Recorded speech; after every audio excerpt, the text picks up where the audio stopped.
Sejam muito bem-vindos, amados irmãos, amadas irmãs, ao Evangelho deste domingo, o Evangelho de Mateus, capítulo 2, versos de 1 a 12. Como se posicionar diante de Jesus? Mateus 1 e 2 são a porta de entrada do Evangelho e podem ser resumidas numa só frase: Jesus é o Rei que vai fazer justiça. O primeiro verso do Evangelho de hoje, podemos perceber que o primeiro verso põe em cena as principais personagens do drama. Jesus contra o rei Herodes, Belém contra Jerusalém, os magos pagãos indo a Jerusalém entrevistar-se com Herodes e dirigindo-se depois a Belém para adorar Jesus. Funcionam como resposta, como modelo de discernimento dentro desse drama, pois são eles os que chamam Jesus de Rei dos Judeus, ao qual desejam adorar. No verso 2, os magos reconhecem o poder alternativo nascido em Belém, Jesus. Consequentemente, o poder de Herodes, aliado dos dominadores romanos, não tem mais vigência. A primeira parte dos versos 1 a 5 mostra que o verdadeiro rei dos judeus não é o violento assassino, prepotente e politiqueiro Herodes, estrangeiro indumeu, lacaio do poder, mas também romano opressor. A sede desse poder está em Jerusalém, onde o poder religioso, chefes dos sacerdotes e escribas do povo, contemporiza com Herodes, servindo-lhe de suporte ideológico. Herodes e a cidade inteira se agitam com o anúncio do novo rei. Podemos perceber o verdadeiro rei dos judeus é um recém-nascido, que tem suas raízes no poder popular alternativo que se forma a partir do descontentamento e das necessidades básicas do povo, ou seja, é rei à semelhança do pastor Davi. Sabe-se que Davi começou sua campanha político-militar junto dos descendentes. De fato, Mateus salienta com força que a salvação não vem de Jerusalém, onde está o tirano Herodes, mas de Belém, cidade do pastor Davi. Posto na boca dos chefes, dos sacerdotes e dos doutores da lei, reúne dois textos bíblicos, Miqueias 5:1 e 2 Samuel 5:2. Situado em Belém o nascimento do rei dos judeus e caracterizando a função desse rei.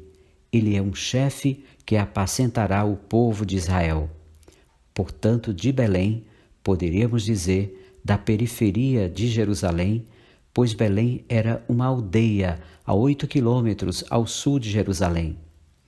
Vai sair o líder alternativo, chefe pastor, aquele que vai defender o povo, ovelhas, da ganância dos exploradores, que são os lobos.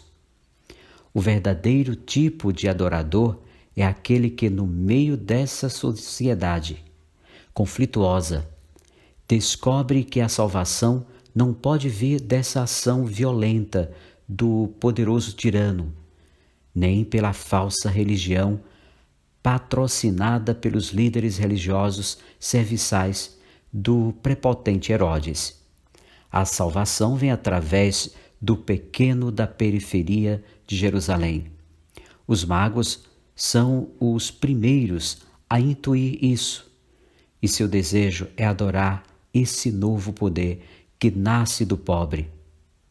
Eles são guiados por uma estrela que exprime a intuição ou as intuições mais puras e os anseios mais profundos da humanidade. Anseios esses sedentos de paz, justiça e fraternidade. Herodes Os chefes dos sacerdotes e os doutores da lei têm as Escrituras. Por meio delas, sabem onde nascerá a esperança do povo. Mas sua ambição e febre de poder procuram ardilosamente eliminá-la, como o rei Saul pretendera eliminar Davi.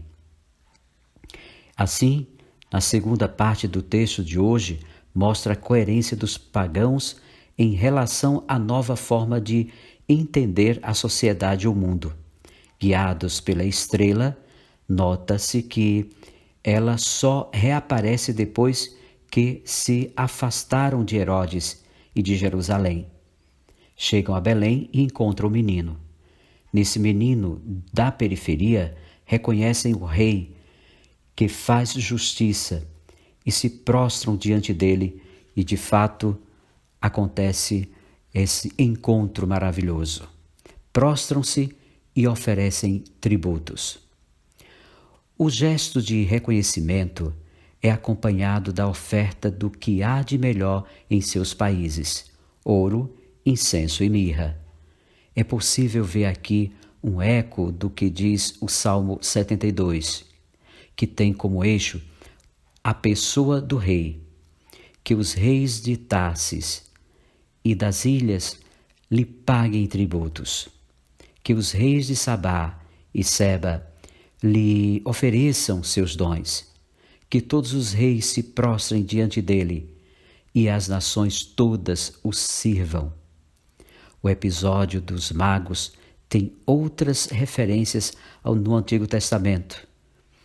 Também podemos perceber que, por que servir a esse rei e pagar-lhe tributo? Porque ele é o rei que faz justiça, defendendo os pobres do povo e salvando os filhos do indigente. Para os padres da Igreja, essas riquezas simbolizam a realeza: ouro, a divindade, incenso, e a paixão de Jesus, a mirra. Fato é que os magos, símbolo dos que aceitam o poder de Deus manifestado no menino Jesus, em primeiro lugar, doam-se a serviço do Salvador, prostram-se e, em seguida, põem à disposição de Jesus o melhor do que possuem, seus dons. Adorando o menino Jesus, pondo-se a serviço dele, saberemos nós também sonhar um futuro melhor, sem voltarmos aos Herodes de hoje. Esse episódio nos recorda que é um grave engano supor que a salvação e a vida venham dos poderosos. Ao se aliar com eles, a Igreja se torna cúmplice de seus projetos de morte. Os magos, ao tomar rumo novo, apontam para a novidade que nos espera e desafia no campo da evangelização. Venham todos adorar o menino Jesus. Ele é Deus.